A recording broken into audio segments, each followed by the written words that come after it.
Djokovic admits to outsmarting Alcaraz. "Yeah, I played him like a damn fiddle." Novak Djokovic, the Serbian tennis titan and certified pain in the ass for anyone under 25 trying to make it big, has once again showcased why he's a force to be reckoned with on the court. During the quarterfinal clash of the Australian Open, he didn't just beat Carlos Alcaraz. He toyed with him like a cat batting around a half-dead mouse. And if that weren't enough, Djokovic had the audacity to admit that he fully exploited Alcaraz's momentary doubts to turn the match around. That's right, he didn't just win, he mentally bulldozed the poor guy. Carlos Alcaraz, the fiery Spaniard with the kind of youthful energy that makes everyone over 30 wince, entered the tournament fully aware that Djokovic might be lurking in his path like a boss fight in a video game. And guess what? The prophecy came true. Just like in the Paris Olympics of 2024, Djokovic stood in his way and said, "Not today, kiddo." This time, it wasn't just a loss, it was a masterclass in psychological warfare, and Alcaraz was left fuming. Not just because he lost, but because of how he lost. The mind games begin. The match kicked off with Alcaraz taking the first set, which probably had fans thinking, "Oh snap, the kid might actually pull this off." But Djokovic, ever the crafty veteran, had other plans. There were whispers of him possibly retiring mid-match due to some mysterious discomfort. Alcaraz later confessed, "I mean, come on, someone who's thinking about retiring doesn't suddenly turn into the goddamn Terminator in the second set. I thought I had him, but nope. He had me playing into his hands like an absolute amateur." Djokovic, being the smug genius he is, didn't shy away from setting the record straight. "Yeah, I wasn't feeling 100%. Not gonna lie. But I know how this works. When your opponent thinks you're down and out, they get cocky. And when they start doubting themselves, that's when you strike. I've been there, too, feeling off and watching my rival sniff an easy win, only for me to flip the script. It's all about keeping your head in the game and taking risks." The turning point. Alcaraz, meanwhile, admitted that he screwed up big time. "I felt like I had the match under control," he said, probably resisting the urge to throw his racket through a window. "But I let him creep back in. That was my biggest mistake. In the second set, I should have stepped on the gas, but instead, I hesitated." And that's all Djokovic needs, a sliver of doubt to turn into a goddamn freight train. Djokovic went on to say, "Yeah, by the end of the second set, I was feeling fine. Not perfect, but definitely not bad enough to quit. I could see him staring at me like he was trying to figure out if I was faking it. Spoiler, I wasn't. But hey, let him think what he wants. I got the break, the set, and boom, the momentum was mine. He started missing shots he wouldn't normally miss, and I started playing looser, more aggressive. Honestly, once I saw that flicker of doubt in his eyes, I knew I had him." A bitter pill for Alcaraz. Now, Djokovic is headed to yet another Grand Slam semi-final, gunning for his 100th career title like some kind of tennis-hungry maniac. Meanwhile, Alcaraz is left licking his wounds and trying to figure out how the hell he let this one slip away. It's not easy playing against someone when you're not sure if they're about to drop out or dominate you, he admitted. Adding insult to injury, a former tennis star chimed in with some unsolicited advice for Alcaraz. "The kid's good, really good, but he's not on Djokovic's level yet. If he wants to be a legend, he's gotta stop letting these mental battles get to him. Learn from this, grow some thicker skin, and stop letting guys like Novak play Jedi mind tricks on him." The final word. As for Djokovic, he's already looking ahead to his next challenge, fully aware that he's got another hungry rival waiting in the wings. Carlos is a hell of a player. Tons of energy and intensity. But now, I've got someone else to worry about. Someone who's in great form and looking for their first Grand Slam win. It's not gonna be easy. But hey, this is what I do. I'll rest up, get my team on board, and show up ready to fight. 5 sets. No problem. Let's ing go.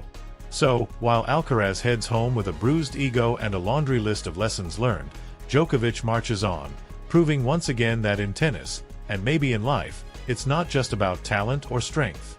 It's about outsmarting your opponent, exploiting every little crack in their armor, and, most importantly, being an unapologetic badass while you do it. Carlos Alcaraz needs to step up his game. No sugarcoating it. Let's not beat around the bush here. Carlos Alcaraz has insane potential, but according to a certain ex-tennis star who knows a thing or two about winning, 4 Grand Slam titles, he's got some damn work to do. This guy, let's call him Mr. No BS, called the Alcaraz-Djokovic showdown at the Australian Open a final in disguise, and he didn't hold back in his analysis. His message was crystal clear, yet delivered with the precision of a serve down the tee. Alcaraz needs to bring his A-game consistently if he wants to carve his name among the all-time tennis legends. "Look, the kid's got magic in his racket," the former champ began, probably while sipping an overpriced espresso in some swanky cafe. "He's unpredictable, and that's a hell of a weapon. But unpredictability only gets you so far. He needs to add structure, discipline, and a little more oomph to his game if he wants to be the guy everyone's afraid to face." Translation: Alcaraz can't just wing it against the big dogs like Djokovic and Sinner. The talent gap. Alcaraz's best versus his worst. Here's where it gets spicy. Mr. No BS didn't hold back when breaking down where Alcaraz falls short. On his best day, Alcaraz can hang with anybody. Hell, his ceiling is as high as Djokovic's or Sinner's. But, and it's a big-ass but, his worst day? That's a different story. His low points still don't touch Novak's or even Jannik's. That's the gap he's gotta close. You can't show up playing middle-of-the-road tennis and expect to take down Novak freaking Djokovic. That's like bringing a slingshot to a tank fight. Alcaraz's brutal reality check against Djokovic. The Spanish prodigy didn't exactly disagree with the tough critique. After his bruising loss to Djokovic in the quarterfinals, Alcaraz faced the press with the kind of brutal honesty that makes you root for him even harder. "Honestly, I thought I had the match under control," he admitted, probably resisting the urge to smash a few water bottles backstage.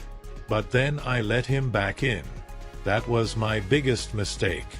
I had my chances, and I didn't take them. Against someone like Novak? That's like handing him the keys to your car and then wondering why it's gone." And yeah, Djokovic took full advantage of every crack in Alcaraz's armor, playing mind games and slowly turning the tide until he was firmly in control. "In the second set, I should have gone for the kill, pushed him to the edge, but I didn't. I let him dictate, and he ran away with it," Alcaraz confessed. A moment of reflection after the loss. After the chaos of the match settled, Alcaraz took to social media to share his thoughts. "The kid's nothing if not gracious. I fought till the end, but it just wasn't meant to be. Congrats to Djokovic on an incredible battle. See you next year, Melbourne. Thanks for all the love and support," he wrote, probably through gritted teeth but with a dash of optimism. The path forward for Alcaraz. Here's the thing. Alcaraz is only 21. Let that sink in. The guy isn't even old enough to rent a car in some countries, and he's already duking it out with the greatest players of all time. Sure, he's got some learning to do. Who doesn't? Even Mr. No BS acknowledged that this kind of growth comes with time and experience. Look, he's got the talent. That's undeniable. But being a legend isn't just about talent. It's about showing up every damn day and giving 110%. Alcaraz has what it takes. He just needs to tighten the screws. The takeaway. If there's one thing we've learned from this whole saga, it's that Alcaraz has the guts and the game to stand toe-to-toe with the best. But talent alone isn't enough to dominate the likes of Djokovic, a man who's basically the Terminator of tennis. Alcaraz needs to level up, not just physically but mentally. The margins at the top are razor thin, and there's no room for half-assed performances. So, Carlos, if you're reading this, take notes. Keep fighting, keep improving, and maybe next time you'll be the one flipping the script on Djokovic. Until then, keep your chin up and your racket ready, you've got a long, glorious career ahead. And hey, at least you've got more Instagram followers than most of us could ever dream of. That's gotta count for something, right? Carlos Alcaraz and his last shot at Australian Open glory. Alright, folks, grab your popcorn and buckle up, because the saga of Carlos Alcaraz's quest for tennis immortality just took another dramatic twist. After his gut-wrenching defeat at the hands of Novak Djokovic in the Australian Open quarterfinals, the young Spanish sensation finds himself clinging to one final shot to cement his name in the history books. Yep, the dream is still alive, but just barely. If Alcaraz wants to become the youngest player ever to complete the coveted Grand Slam, he's got 1 year left to pull it off. No pressure, right? The match that crushed the dream, for now. Let's rewind for a second. This year's Australian Open has been packed with jaw-dropping matches and enough drama to make a soap opera look tame. But it was Djokovic's win over Alcaraz that had fans yelling at their TVs. This wasn't just any match. It was the one that slammed the brakes on Alcaraz's shot at history. Sure, the guy's got 4 Grand Slam titles already, but Melbourne? That's been his kryptonite. Every time he steps onto Australian soil, it's like the tennis gods say, "Not today, Carlitos." And let's not forget the stakes here. Alcaraz wasn't just playing for a shiny trophy. He was gunning for the title of youngest Grand Slam champion in history. At 21 years and 266 days, he was dangerously close to breaking the record set by some dude named Don Budge back in 1938. Yeah, 1938. That's how long this record has been sitting there, waiting to be smashed. But alas, it wasn't meant to be. Djokovic, being the ruthless tennis machine he is, had other plans. And now, Alcaraz is left staring at a ticking clock. His last chance to claim the record? The 2026 Australian Open. If he pulls it off, he'll still be younger than Budge was when he set the record, by a hair. The weight of tennis legends. To make things even spicier, let's talk about the company Alcaraz is chasing. Rafa Nadal? He didn't complete the Grand Slam until he was 24. Roger Federer? He was 28. And Djokovic? The dude was 29 when he finally checked that box. So, yeah, Alcaraz is ahead of the curve here. But if he wants to rub shoulders with these legends while making history, he's got just one more shot. One single shot. No pressure, kid. What's next for Carlitos? Now that his Melbourne adventure has ended in heartbreak, Alcaraz is taking a well-deserved breather. The guy's been grinding non-stop, so a little R&R is more than justified. But don't get too comfortable, Carlitos, because the tennis calendar waits for no one. Next up, the ATP 500 in Rotterdam from February 3rd to 9th, followed by a quick stop in Doha from February 17th to 23rd. These are just the warm-ups, though. March is when things really heat up with Indian Wells and Miami, 2 of the biggest tournaments outside the slams. Fun fact, Alcaraz is defending a boatload of points in Indian Wells, where he snagged the title in 2024. So, yeah, no pressure there either. Then comes April, and you know what that means, clay court season, aka Alcaraz's playground.